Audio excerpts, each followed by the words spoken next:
Welcome students applied physics 2 की class में आज चैप्टर वन के मल्टीपल चॉइस क्वेश्चन यानी बहुविकल्पीय प्रश्न हल किए जाएंगे इस वीडियो में। तो डेली हम इनकी प्रैक्टिस कराएंगे वीडियो के माध्यम से। हम जो हमारे मल्टीपल चॉइस क्वेश्चन यानी बहुविकल्पीय प्रश्न हैं इनकी प्रैक्टिस यहाँ इस प्लेटफॉर्म पर कराई जाएगी। तो स्टार्ट करते हैं चैप्टर 1 के मल्टीपल चॉइस क्वेश्चन। इसका पार्ट 1 ये लेक्चर है, इसका पार्ट 2 भी बनाया जाएगा और क्वेश्चंस के साथ। तो इस लेक्चर के क्वेश्चंस को हम स्टार्ट करते हैं। पहला question, which is not mechanical wave. Which is not a mechanical wave यानी निम्न में से कौन सा यांत्रिक तरंग नहीं है। तो ये जो ऑप्शंस हैं इसमें से कौन यांत्रिक तरंग नहीं है ये हमें बताना है। Which is not mechanical wave. Options हैं लॉन्गिट्यूडनल यानी अनुदैर्ध्य तरंग, ट्रांसवर्स वेव अनुप्रस्थ तरंग, साउंड वेव ध्वनि तरंग, लाइट वेव या इलेक्ट्रोमैग्नेटिक वेव यानी प्रकाश या विद्युत चुंबकीय तरंगे। तो इसमें से कौन सा ऑप्शन सही है हमारा ये हमें बताना है। तो कौन सा मैकेनिकल वेव नहीं है यानी यांत्रिक तरंग नहीं है। हम जानते हैं मैकेनिकल वेव्स ऐसी यानी यांत्रिक तरंग ऐसी तरंग हैं जिनकी स्पीड बहुत कम होती है। ये प्रकाश की तुलना में बहुत कम चाल से चलती हैं, तो ये मैकेनिकल वेव्स कहलाती हैं। मैकेनिकल वेव्स दो प्रकार की हैं यांत्रिक तरंगे, लॉन्गिट्यूडनल यानी अनुदैर्ध्य तरंग और ट्रांसवर्स वेव अनुप्रस्थ तरंग। मैकेनिकल वेव की जो चाल होती है वो प्रकाश की तुलना में बहुत कम होती है। तो साउंड वेव हमारा लॉन्गिट्यूडनल मैकेनिकल वेव है। साउंड वेव अनुदैर्ध्य तरंग है और ये मैकेनिकल वेव है। तो लॉन्गिट्यूडनल वेव भी मैकेनिकल है, ट्रांसवर्स वेव भी मैकेनिकल है, लेकिन हमारा जो लाइट वेव है ये मैकेनिकल नहीं है।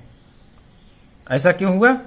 क्योंकि मैकेनिकल वेव लॉन्गिट्यूडनल भी हो सकती है, ट्रांसवर्स भी हो सकती है और sound wave itself mechanical wave है, क्योंकि ये बहुत कम स्पीड से चलती है यानी 330 मीटर पर सेकंड साउंड की स्पीड है। तो ये हमारी मैकेनिकल वेव के कैटेगरी में आ गई यांत्रिक तरंगे। लाइट वेव, लाइट हमारी जानते ही हैं, लाइट की स्पीड से चलती है। और जो इलेक्ट्रोमैग्नेटिक वेव है विद्युत चुंबकीय तरंगे वो भी प्रकाश की ही स्पीड से चलती हैं और वो स्पीड कितनी है 3 × 10⁸ मीटर पर सेकेंड। तो ये जो हमारा डी ऑप्शन है यही करेक्ट ऑप्शन है, क्योंकि यही मैकेनिकल वेव नहीं है। तो ये जो डी ऑप्शन है हमारा, लाइट वेव और electromagnetic wave is not mechanical wave यानी प्रकाश या विद्युत चुंबकीय तरंग यांत्रिक तरंगे नहीं है, क्योंकि ये प्रकाश जो है वो यांत्रिक तरंगों से बहुत अधिक चाल से चलता है। तो जो भी वेव्स हैं हमारी वो मैकेनिकल वेव कहलाएंगी कब? जब उनकी स्पीड प्रकाश की तुलना में, प्रकाश की चाल की तुलना में बहुत कम हो, तो वो हमारी मैकेनिकल वेव्स होती हैं। तो D option light wave mechanical wave नहीं है या इलेक्ट्रोमैग्नेटिक वेव मैकेनिकल वेव नहीं है। सेकंड क्वेश्चन, लाइट इज प्रकाश है। तो लाइट क्या है? इसके लिए 4 ऑप्शंस दिए गए हैं। लॉन्गिट्यूडनल वेव अनुदैर्ध्य तरंग, ट्रांसवर्स वेव अनुप्रस्थ तरंग, या दोनों ए बी ऑप्शन सही है, बोथ ऑफ एबव उपरोक्त दोनों, और फोर्थ ऑप्शन है नन ऑफ एबव इनमें से कोई नहीं, इन 3 में से कोई नहीं। तो लाइट हमारा ये हम जानते हैं लाइट ट्रांसवर्स वेव यानी अनुप्रस्थ तरंग है। तो लाइट हमारा इलेक्ट्रोमैग्नेटिक वेव है और ये सारी इलेक्ट्रोमैग्नेटिक वेव ट्रांसवर्स होती हैं। तो इस तरह से प्रकाश अनुप्रस्थ तरंग है। तो ये अनुप्रस्थ तरंग वाला ऑप्शन सही है हमारा। ट्रांसवर्स वेव लाइट है।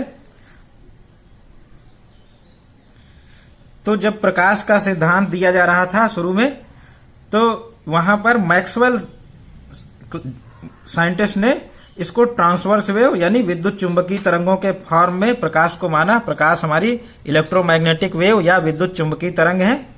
तो वहीं से ये कॉन्सेप्ट आया हमारा कि लाइट इज ट्रांसवर्स वेव, और लाइट को ट्रांसवर्स वेव लेकर ही हम पोलराइजेशन की घटना यानी ध्रुवण की घटना को एक्सप्लेन करते हैं।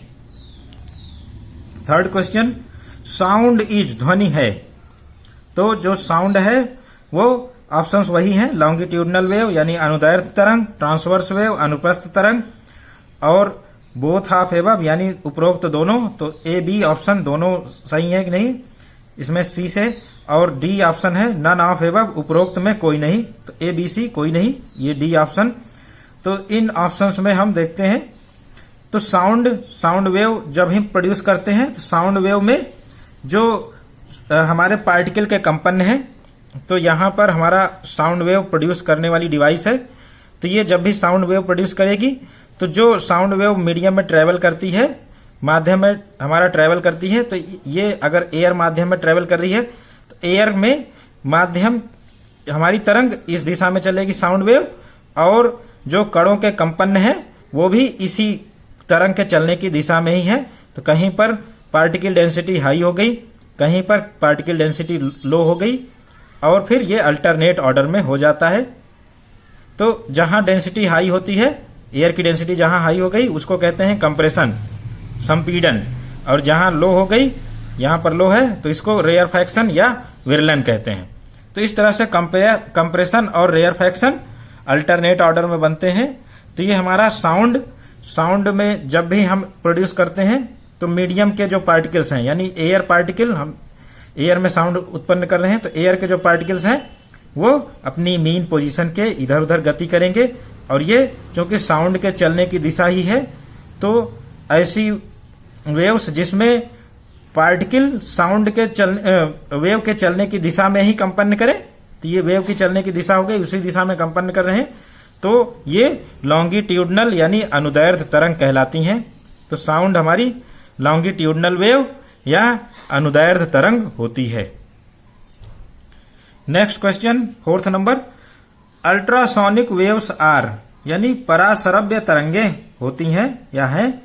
पराश्रव्य तरंगों का नेचर हमें बताना है, लॉन्गिट्यूडनल यानी अनुदैर्ध्य, ट्रांसवर्स यानी अनुप्रस्थ, both of above and none of above यानी उपरोक्त में कोई नहीं। तो दो ही नेचर हैं वेव के, या तो लॉन्गिट्यूडनल होगा या ट्रांसवर्स होगा। तो अल्ट्रासोनिक जब भी ट्रेवल करती है वो भी हमारी जो है वो कंप्रेशन और रेयरफैक्शन के थ्रू ट्रेवल करती है मीडियम में। तो इस कारण से ये हमारा संपीड़न विरलन अल्ट्रासोनिक वेव्स के चलने के कारण होता है, और ये लॉन्गिट्यूडनल वेव यानी अनुदैर्ध्य तरंग हो गई। तो साउंड भी हमारी लॉन्गिट्यूडनल वेव है और अल्ट्रासोनिक्स भी लॉन्गिट्यूडनल वेव्स होती हैं। अनुदैर्ध्य तरंग, इसमें ये तरंग जब भी चलती हैं तो जो मीडियम के कण हैं यानी माध्यम के कण वो तरंग के चलने की दिशा में ही कंपन करते हैं, और ये हमारी लॉन्गिट्यूडनल यानी अनुदैर्ध्य तरंग कहलाती हैं। Next question, frequency of ultrasonic waves are यानी पराश्रव्य तरंगों की आवृत्ति है या होती है। तो ये चार ऑप्शन दिए गए हैं फ्रीक्वेंसी ऑफ अल्ट्रासोनिक वेव्स के लिए। Frequency is less than 20 hertz यानी 20 हर्ट्ज से कम आवृत्ति अल्ट्रासोनिक वेव्स की होती है। दूसरा option 20 hertz to 20 kilohertz यानी 20,000 हर्ट्ज इसके बीच में, और फिर ग्रेटर देन 20 किलो हर्ट्ज या 20,000 हर्ट्ज, 20,000 हर्ट्ज से अधिक। तो ये तीन ऑप्शन, और चौथा ऑप्शन है नन ऑफ दीज यानी उपरोक्त में कोई नहीं। तो जो हमारी अल्ट्रासोनिक्स होती है पराश्रव्य तरंगे, वो बहुत हाई फ्रीक्वेंसी की तरंगे होती हैं।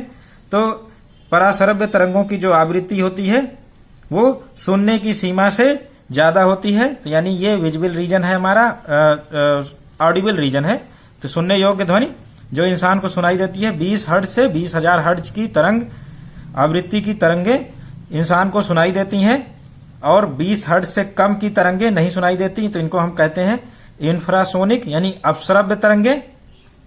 और ग्रेटर देन 20 किलो हर्ट्ज यानी 20,000 हर्ट्ज से ज्यादा की तरंगे आवृत्ति की, ये अल्ट्रासोनिक्स या पराश्रव्य तरंगे कहलाती हैं। तो इस तरह से 20,000 हर्ट्ज से ज्यादा की तरंगे अल्ट्रासोनिक्स या पराश्रव्य तरंगों की श्रेणी में आती हैं। तो 20 किलो हर्ट्ज से ग्रेटर फ्रीक्वेंसी की होनी चाहिए, तभी हमारी जो वेव है वो अल्ट्रासोनिक या पराश्रव्य तरंगे कहनी चाहिए। और ये कौन सी वेव होनी चाहिए? लॉन्गिट्यूडनल वेव, यानी 20 किलो हर्ट्ज से ज्यादा वेवलेंथ की फ्रीक्वेंसी की लॉन्गिट्यूडनल वेव हमारी अल्ट्रासोनिक्स या पराश्रव्य तरंगे कहलाती हैं, और इनकी जो फ्रीक्वेंसी होती है नॉर्मली मेगाहर्ट्ज में होती है। तो यहां पर आंसर सी ऑप्शन सही है। Next question, frequency of sonic wave are sound wave, यानी श्रव्य तरंगों या ध्वनि तरंगों की आवृत्ति होती है।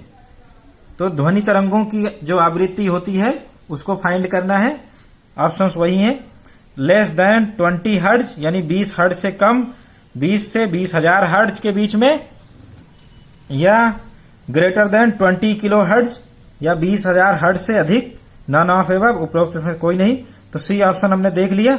ये अल्ट्रासोनिक्स यानी पराश्रव्य तरंगों की आवृत्ति है ग्रेटर देन 20 किलो हर्ट्ज, और लेस देन 20 हर्ट्ज ये इंफ्रासोनिक यानी अपश्रव्य तरंगों की आवृत्ति है जो सुनाई नहीं देती इंसान को। तो ये इंसानों के रेस्पेक्ट में है, इंसान कौन सी साउंड सुन सकता है कौन सी नहीं, तो इस पर डिपेंड करता है। 20 से 20 किलो हर्ट्ज की साउंड इंसान सुन सकता है, और ये जो रेंज है 20 हर्ट्ज से 20 किलो हर्ट्ज, ये इंसान को सुनाई देने वाली रेंज है साउंड की, और ये ऑडिबल रेंज कहलाती है। और यही ऑप्शन हमारा 20 से 20 किलो हर्ट्ज श्रव्य तरंगों या ध्वनि तरंगों की आवृत्ति का होता है।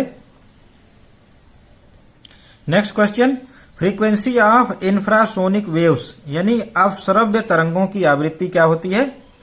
तो इसका आंसर पहले ही दे चुके हैं। तो इन 3 ऑप्शंस में ही एक ऑप्शन है हमारा, ये थर्ड ऑप्शन 20 किलो हर्ट्ज, ये अल्ट्रासोनिक के लिए यानी पराश्रव्य तरंगों की आवृत्ति होती है ग्रेटर देन 20 किलो हर्ट्ज। 20 से 20 किलो हर्ट्ज के बीच में जो फ्रीक्वेंसी है वो साउंड वेव यानी ऑडिबल रीजन हो गया हमारा, जो इंसान को सुनाई देता है। तो जो भी हम बोलते हैं उसकी फ्रीक्वेंसी 20 से 20 किलो हर्ट्ज के बीच में ही होती है, तभी हमें सुनाई देता है। कुछ जानवरों को इसके बियॉन्ड भी सुनाई देता है, जैसे कुत्ते अल्ट्रासोनिक वेव सुन सकते हैं, तो हम उनकी बात नहीं करेंगे, केवल इंसानों को सुनाई देने वाली बात करेंगे। तो उसी आधार पर रेंज निर्धारित है, ये ऑडिबल रेंज हो गया। और इससे लेस यानी 20 हर्ट्ज से लेस जो हमारी वेव्स होती हैं वो इंफ्रासोनिक या अपश्रव्य तरंगे कहलाती हैं। तो इस तरह से 20 हर्ट्ज से यानी 20 हर्ट्ज से कम आवृत्ति वाली तरंगों को हम इंफ्रासोनिक वेव्स या अपश्रव्य तरंगे कहते हैं। अपश्रव्य तरंगे कहते हैं, ये बिल्कुल सुनाई नहीं देती, इसलिए हम अपश्रव्य तरंगे कहते हैं। और कुछ जानवरों को हो सकता है सुनाई दे, लेकिन इंसान को नहीं सुनाई देती, तो ये अपश्रव्य श्रेणी में रखी गई हैं। Next question, question 8, reverberation time depends on. Reverberation time depends on यानी अनुरणन काल निर्भर करता है। तो reverberation time depends on volume आयतन, टोटल एब्जॉर्प्शन कुल अवशोषण, रिफ्लेक्टिंग पावर ऑफ सरफेसेस सतहों की परावर्तक शक्ति, या ऑल ऑफ एबव उपरोक्त सभी पर। तो रिवर्बरेशन टाइम हमारा, रिवर्बरेशन टाइम के बारे में हमने देखा था, क्या देखा था? रिवर्बरेशन टाइम वह टाइम है जिसमें हम किसी कमरे में ध्वनि उत्पन्न कर दें तो ध्वनि की गूंज जितने टाइम तक सुनाई देती है वो रिवर्बरेशन टाइम है। रिवर्बरेशन टाइम के लिए सैबाइन ने एक फार्मूला डिराइव किया था जो कि इस प्रकार है। तो इस तरह से सैबाइन फार्मूला है for reverberation time T, reverberation time T equal to 0.165 V upon summation AS। तो 0.165 कांस्टेंट टर्म हो गया, और V वॉल्यूम ऑफ रूम यानी कमरे का आयतन, और अपान सिग्मा AS, सिग्मा AS है कमरे में या बंद आयतन में कुल अवशोषण या टोटल एब्जॉर्प्शन, और इसका जो यूनिट है वो OWU होता है टोटल एब्जॉर्प्शन का। तो ये जो हमारा रिवर्बरेशन टाइम है ये वॉल्यूम पर निर्भर कर रहा है, साथ ही साथ टोटल एब्जॉर्प्शन पर निर्भर कर रहा है, और रिफ्लेक्टिंग पावर ऑफ सरफेसेस यानी सतहों की परावर्तक शक्ति, जितनी भी दीवारें हैं और फर्श है, छत है, इसके अलावा जितने हमारे विंडो हैं, इन सब के परावर्तक शक्ति यानी रिफ्लेक्टिंग पावर पर निर्भर करता है। Reverberation time. तो इस तरह से तीनों पर निर्भर कर रहा है, वॉल्यूम पर भी निर्भर कर रहा है, कुल अवशोषण टोटल एब्जॉर्प्शन पर निर्भर कर रहा है, सतहों की परावर्तक शक्ति यानी रिफ्लेक्टिंग पावर ऑफ सरफेसेस पर भी निर्भर करता है रिवर्बरेशन टाइम। तो इसलिए ये ऑल ऑफ एबव उपरोक्त सभी, ये आंसर सही है। ऑल ऑफ एबव उपरोक्त सभी, ये ऑप्शन सही है। तो रिवर्बरेशन टाइम वॉल्यूम, कमरे के आयतन, कमरे में कुल अवशोषण और रिफ्लेक्टिंग पावर ऑफ सरफेसेस तीनों पर निर्भर करता है।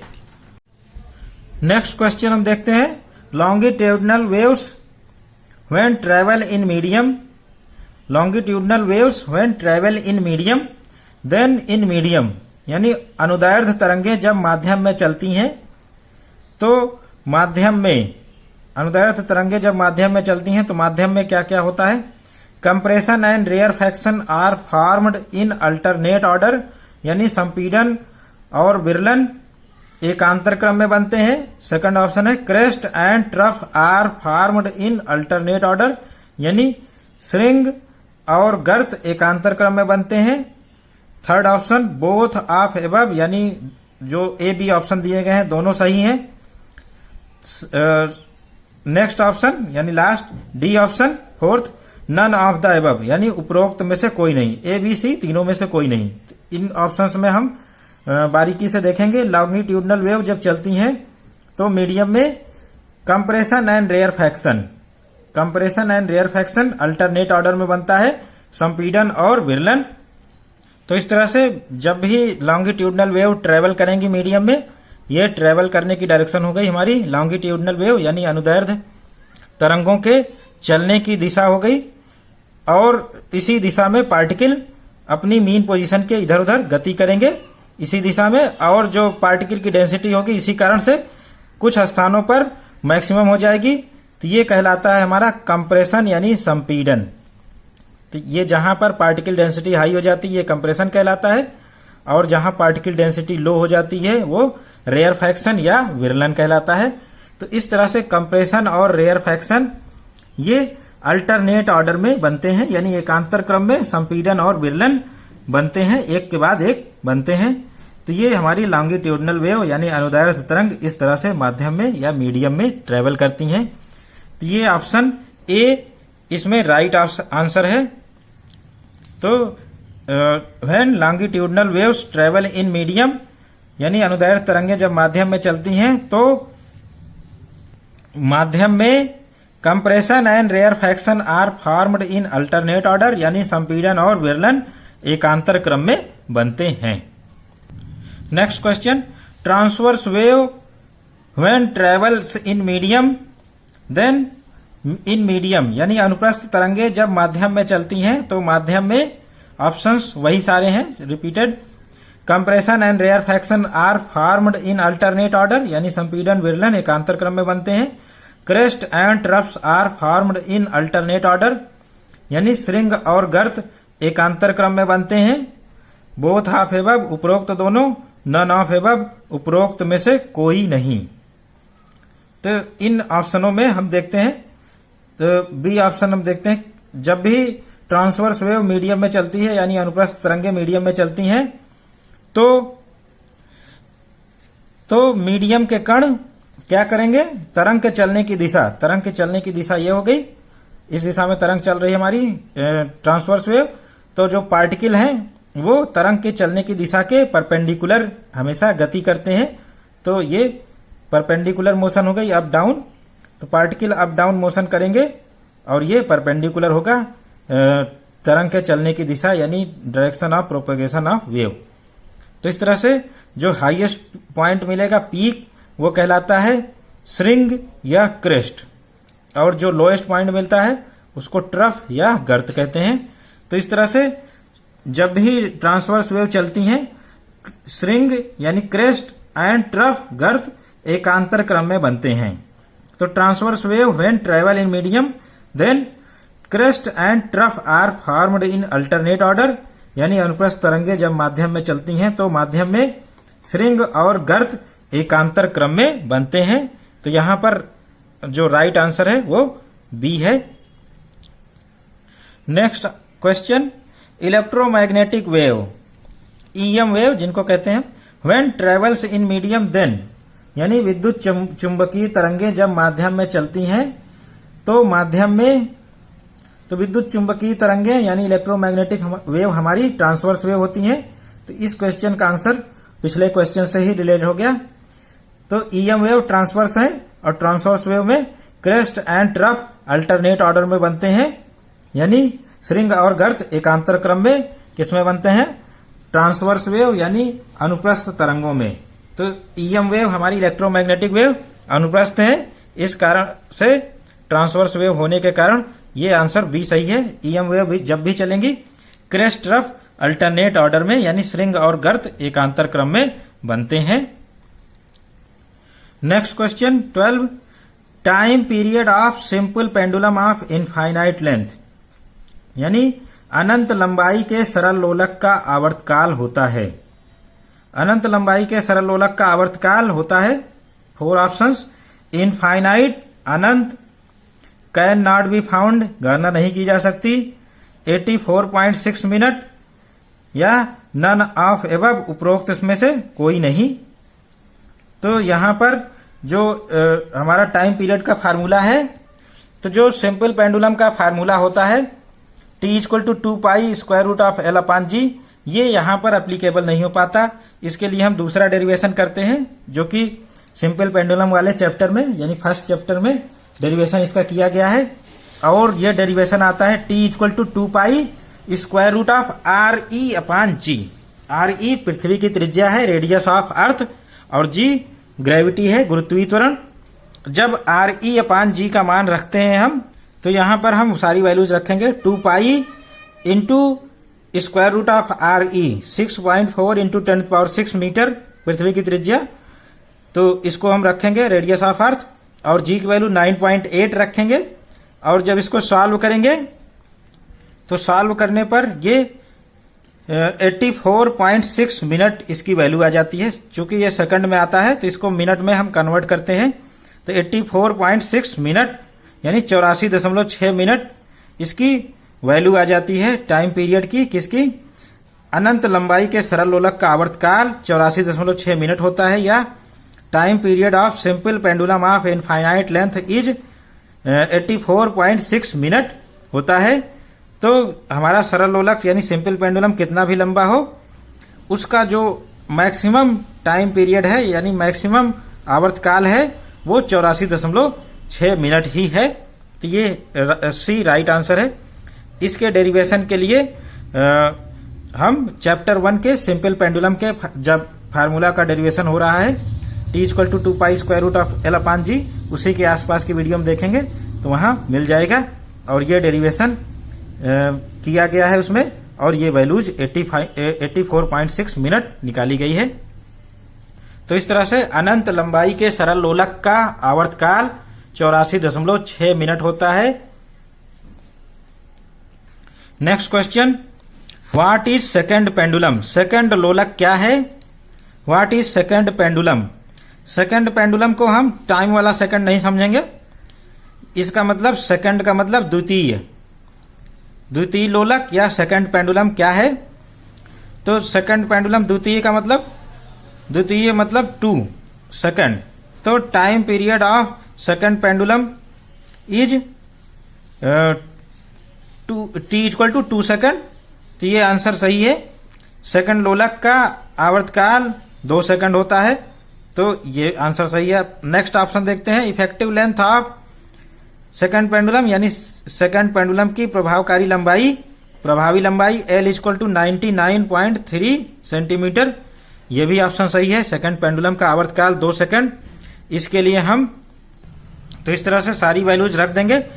टाइम पीरियड की value 2 second, 2 pi 2 into 3.14 square root of L upon g 9.8, तो ये सारी वैल्यूज रखेंगे तो L की वैल्यू हमारी आ जाती है 99.3 सेंटीमीटर, ये लगभग 99.3 सेंटीमीटर आती है। किन्हीं किताबों में 99.2 सेंटीमीटर लिखा होगा, तो वो भी राइट है, इसी के मिडिल में आता है। तो इस तरह से जो इफेक्टिव लेंथ है वो 99.3 सेंटीमीटर ही है। तो जो हमारा सेकंड पेंडुलम है, सेकंड लोलक, इसका आवर्तकाल या टाइम पीरियड 2 सेकंड ही है और इफेक्टिव लेंथ भी 99.3 सेंटीमीटर है। तो दोनों ऑप्शन कैसे लगेंगे, तो इसके लिए हम नेक्स्ट ऑप्शन देखेंगे, बोथ ऑफ एबव यानी उपरोक्त दोनों। तो ए बी दोनों सही हैं, तो हमारे नजर में ए बी दोनों सही हैं, तो ये सी ऑप्शन सही हो गया। डी ऑप्शन को भी हम देख लेते हैं, नन ऑफ द एबव, उपरोक्त में से कोई नहीं, तो ए बी सी तीनों में से कोई नहीं, ये ऑप्शन फिर डी रॉन्ग हो गया। तो सही ऑप्शन हमारा सी है, बोथ ऑफ एबव, यानी दोनों चीजें सही है। सिंपल पेंडुलम जो हमारा सेकंड पेंडुलम है, सेकंड पेंडुलम का जो टाइम पीरियड है वो 2 सेकंड है और जो इफेक्टिव लेंथ है, प्रभावकारी लंबाई 99.3 सेंटीमीटर, लगभग 1 मीटर के करीब, ये ऑप्शन सही है। तो बोथ ऑफ एबव यानी उपरोक्त दोनों ऑप्शन ए बी दोनों। Next question 14, 2 springs of force constant 10 newton पर metre are connected vertically in series combination, find equivalent force constant K, और equivalent force constant K is, यानी 10 न्यूटन पर metre की बल नियतांक की 2 स्प्रिंग ऊर्ध्वाधर श्रेणी क्रम में जुड़ी हुई है सीरीज कॉम्बिनेशन में, तुल्य बल नियतांक की गणना कीजिए। तुल्य बल नियतांक के क्या होगा, इसका फार्मूला हम जानते हैं। तो इस तरह से स्प्रिंग के बल नियतांक हमारे दिए गए हैं, K1 और K2 दोनों 10 न्यूटन पर मीटर, और जो फार्मूला है वो होता है K equal to K1 into K2 upon K1 plus K2। तो ये हमारे तुल्य बल नियतांक इक्विवेलेंट फोर्स कांस्टेंट का फार्मूला आ गया, 10 इंटू 10 अपान 10 प्लस 10, तो ये कितना हो गया 100 अपान 20। तो इस तरह से 5 आंसर आ गया न्यूटन पर मीटर। तो ये 5 आंसर हमारा ऑप्शन सी, तो ऑप्शन सी करेक्ट है। अब हम नेक्स्ट क्वेश्चन कंसीडर करते हैं 15, 2 springs of force constant 10 newton पर metre are connected vertically in parallel combination. तो ऊपर वाले क्वेश्चन 14 से हमारा क्या डिफरेंस है, जो हमारी स्प्रिंग्स है वो पैरेलल कॉम्बिनेशन में है बजाय सीरीज कॉम्बिनेशन के। तो equivalent force constant K is, तो इस तरह से 10 न्यूटन पर मीटर फोर्स कांस्टेंट की 2 स्प्रिंग, बल नियतांक की 2 स्प्रिंग ऊर्ध्वाधर समांतर क्रम में जुड़े हैं, तुल्य बल नियतांक की गणना कीजिए। तो इस तरह से यहां पर दिया गया है K1 equal to K2 equal to 10 newton पर मीटर, और हम जानते हैं equivalent force constant in parallel combination, यानी समांतर क्रम में तुल्य बल नियतांक सीधे स्प्रिंग के बल नियतांकों का योग होता है K1 प्लस K2। तो इनको हम सीधे ऐड कर देंगे, 10 प्लस 10 इक्वल टू 20 न्यूटन पर मीटर, ये हमारा तुल्य बल नियतांक आ गया इक्विवेलेंट फोर्स कांस्टेंट। तो इसमें 10 ऑप्शन सही है, 20 ऑप्शन सही है, तो 20 न्यूटन पर मीटर ये ऑप्शन हमारा करेक्ट है बी। तो हम श्रेणी क्रम में यानी सीरीज कॉम्बिनेशन में K equal to K1 into K2 upon K1 plus K2, और पैरेलल कॉम्बिनेशन में K equal to K1 plus K2 directly add कर देंगे। तो ये जो हमारा स्प्रिंग कांस्टेंट है उसको ऐड करने का क्या लॉ है, पैरेलल कॉम्बिनेशन में डायरेक्टली ऐड होता है K1 प्लस K2, और पैरेलल कॉम्बिनेशन में ये K1 into K2 upon K1 plus K2।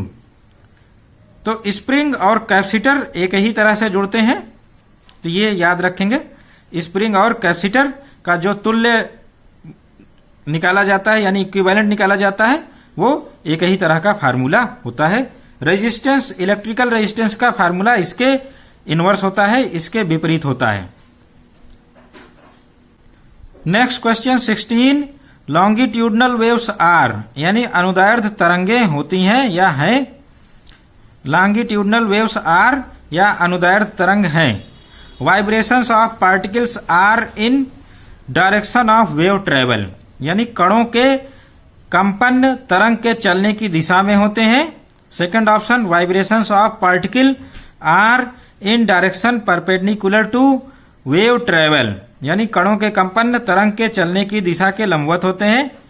Both of above, उपरोक्त दोनों, नन ऑफ एबव, उपरोक्त में से कोई नहीं। तो हम जब भी क्वेश्चन को सॉल्व करेंगे तो सारे ऑप्शंस देखेंगे, उनकी अंडरस्टैंडिंग करेंगे और फिर उसके आधार पर हम आंसर देंगे। ऐसा नहीं है कि केवल हमने एक चीज फाइंड कर ली, vibrations of particles are in the direction of wave travel, यानी जो हमारी लॉन्गिट्यूडनल वेव्स चलती हैं तब कणों के कंपन तरंग के चलने की दिशा में ही कंपन होते हैं। तो ये चीज ट्रू है। तो जब भी वेव चलेगी तो लॉन्गिट्यूडनल वेव, उसमें जो पार्टिकल्स होते हैं वो तरंग के चलने की दिशा में ही कंपन करते हैं। तो पार्टिकल के वाइब्रेशन तरंग के चलने की दिशा में ही कंपन होते हैं। तो यहाँ पर केवल ए ऑप्शन सही है, बी ऑप्शन रॉन्ग है, क्योंकि परपेंडिकुलर डायरेक्शन में कोई कंपन लॉन्गिट्यूडनल वेव में नहीं होते हैं। तो बोथ ऑफ एबव का भी ऑप्शन गया और नन ऑफ एबव का भी ऑप्शन गया है, क्योंकि ऑप्शन ए हमारा ट्रू है। तो इस तरह से true option, longitudinal waves are vibration of particles are in the direction of wave travel, यानी अनुदैर्ध्य तरंगों में कणों के कंपन तरंग के चलने की दिशा में ही होते हैं।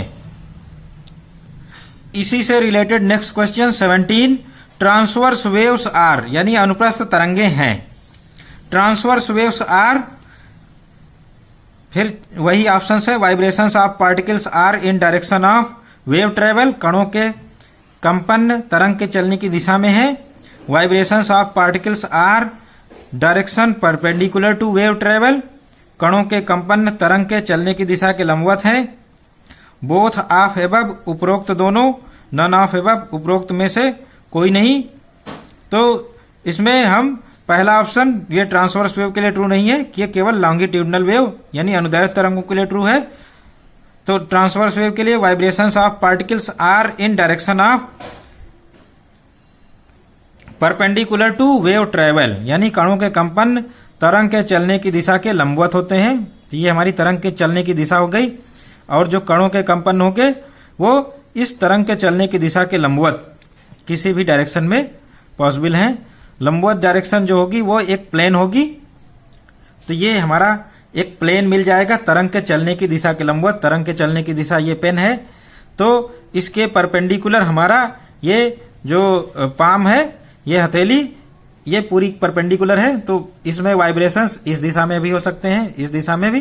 तो किसी भी दिशा में वाइब्रेशंस इस हथेली के प्लेन में होंगे। तो ये हमारा ट्रांसवर्स वेव यानी अनुप्रस्थ तरंगें कहलाती हैं। तो अनुप्रस्थ तरंगों में तरंग के चलने की दिशा के लंबवत हमें अनंत डायरेक्शन मिलेंगी।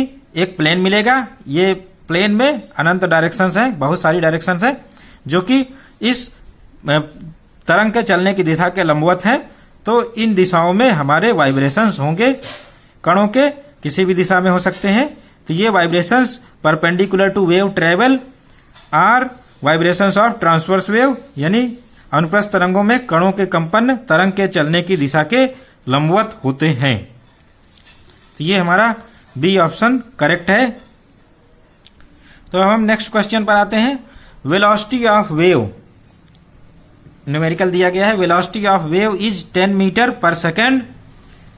तो वेव वेलोसिटी को हम v से लिखते हैं, इज 10 मीटर पर second. Frequency of wave is 5 hertz, frequency is 5 hertz. तो ये हमारा वेलोसिटी भी आ गया और फ्रीक्वेंसी भी दिया है। कैलकुलेट वेवलेंथ ऑफ वेव, यानी एक तरंग की चाल 10 मीटर पर सेकेंड है, फ्रीक्वेंसी 5 हर्ट्ज है। तरंग की तरंग दैर्ध्य क्या होगी, वेवलेंथ क्या होगी। तो हम जानते हैं वेलोसिटी और फ्रीक्वेंसी किस फार्मूले से रिलेटेड होते हैं, v equal to n lambda. तो ये फार्मूला है, या lambda by capital T, T आवर्तकाल है। तो ये रिलेटेड है। तो लेमडा यहां से कैलकुलेट कर सकते हैं, lambda equal to v upon n. v की वैल्यू 10 मीटर पर सेकेंड है, एन फ्रीक्वेंसी कितनी है 5, तो ये 2 आ गया।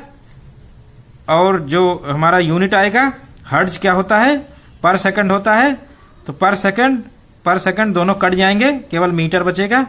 तो वेवलेंथ 2 मीटर आंसर आ जाएगा। तरंग दैर्ध्य का मात्रक जो लेंथ का मात्रक होता है मीटर, यही हमारा इसका यूनिट होगा। तो ये जो ऑप्शन 2 है, 2 मीटर, सी ऑप्शन यही सही है। 2 मीटर हमारी तरंग दैर्ध्य होगी इस वेव की, जिसकी वेलोसिटी 10 मीटर पर सेकंड है और फ्रीक्वेंसी 5 हर्ट्ज है। तो इसकी वेवलेंथ 2 मीटर होती है। Next question, what is vibration और ऑसिलेशन, यानी कंपन या दोलन क्या होते हैं। कंपन या दोलन क्या होते हैं, तो पहला ऑप्शन है option a circular motion about centre, यानी किसी केंद्र के चारों ओर वृत्तीय गति। Circular motion about A centre, यानी किसी केंद्र के चारों ओर वृत्तीय गति। ये हमारा ऑसिलेशन या वाइब्रेशन नहीं है, ये हार्मोनिक मोशन है या आवर्त गति का है। तो ये जो है ये हार्मोनिक मोशन है, हार्मोनिक मोशन आवर्त गति। To and fro motion about mean position, यानी मध्यमान स्थिति के इधर उधर गति। तो ऑसिलेशन में to and fro motion about mean position, यानी मध्यमान बिंदु के इधर उधर गति होती है। C option both of above, यानी उपरोक्त दोनों।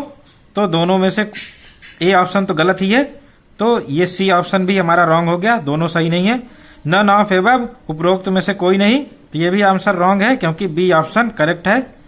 ऑसिलेशन या दोलन में या वाइब्रेशन या कंपन में क्या होता है, कोई भी वस्तु या कण इसकी मीन पोजीशन के इधर उधर, इधर भी गति करेगा और उधर भी गति करेगा। तो to and fro motion about its mean position is called oscillation या वाइब्रेशन, दोलन या कंपन। तो इस तरह से ये बी ऑप्शन सही है, टू एंड फ्रो। तो ये टाइपिंग मिस्टेक हो गई, to and fro FRO fro motion about mean position, यानी मध्यमान बिंदु के इधर उधर कहते हैं। लास्ट क्वेश्चन हम लेंगे, what is simple harmonic motion, सरल आवर्त गति क्या होती है। What is simple harmonic motion, सरल आवर्त गति क्या होती है। Harmonic motion with acceleration proportional to displacement, यानी त्वरण विस्थापन के अनुक्रमानुपाती होने के साथ साथ, त्वरण विस्थापन के अनुक्रमानुपाती होने के साथ साथ आवर्त गति। तो हमारा सिंपल हार्मोनिक मोशन में हम जानते हैं जो एक्सेलरेशन होता है वो डिस्प्लेसमेंट के प्रोपोर्शनल होता है विथ माइनस साइन के साथ आवर्त गति। To and fro motion about mean position, to and fro motion about mean position with acceleration proportional to displacement, यानी त्वरण विस्थापन के अनुक्रमानुपाती होने के साथ साथ मध्यमान बिंदु के इधर उधर गति। तो सभी harmonic motion simple harmonic motion नहीं होते, तो ये आंसर हमारा ए इनकरेक्ट है, ये आंसर करेक्ट नहीं होगा। टू एंड फ्रो मोशन ये ऑसिलेशन होते हैं। तो ऐसे दोलन जिसमें एक्सेलरेशन प्रोपोर्शनल टू डिस्प्लेसमेंट होता है, माइनस टाइम, तो माइनस यहां लगा लेंगे, माइनस टाइम डिस्प्लेसमेंट होता है, तो त्वरण विस्थापन के माइनस टाइम अपोजिट अनुक्रमानुपाती होता है। तो अनुक्रमानुपाती, इसको जो है पूरा नहीं लिखा है, तो अनुक्रमानुपाती होता है होने के साथ साथ मध्यमान बिंदु के इधर उधर गति। तो ये बी ऑप्शन सही है, बोथ ऑफ एबव। ए चूंकि रॉन्ग है इसलिए सी ऑप्शन सही नहीं होगा। नन ऑफ एबव, उपरोक्त में से कोई नहीं, तो चूंकि बी ऑप्शन सही है इसलिए डी ऑप्शन अपने आप रॉन्ग हो गया। तो जब भी सिंपल हार्मोनिक मोशन होती है उसमें क्या क्या होते हैं, पहली चीज तो वाइब्रेशन होनी चाहिए या दोलन होनी चाहिए। तो to and fro motion about mean position, यही हमारा ऑसिलेशन या दोलन होता है। और दूसरी शर्त क्या होनी चाहिए, acceleration proportional to minus times displacement, तो ये भी शर्त हमारी यहाँ बी में दी हुई है। तो इस तरह से त्वरण विस्थापन के अनुक्रमानुपाती होने के साथ साथ मध्यमान बिंदु के इधर उधर गति, तो ये हमारा सिंपल हार्मोनिक मोशन SHM कहलाता है, सरल आवर्त गति होती है। तो सरल आवर्त गति में ऑसिलेशंस होते हैं, यानी to and fro motion about mean position. और दूसरी शर्त एक्सेलरेशन प्रोपोर्शनल टू डिस्प्लेसमेंट, यानी त्वरण विस्थापन के अनुक्रमानुपाती होता है। तो इस तरह से मध्यमान बिंदु के इधर उधर गति, साथ ही साथ त्वरण विस्थापन के अनुक्रमानुपाती होता है और इनकी डायरेक्शंस अपोजिट होती है। एक्सेलरेशन और डिस्प्लेसमेंट ऑलवेज एक दूसरे के अपोजिट होते हैं। तो ये बी ऑप्शन हमारा सही हो गया।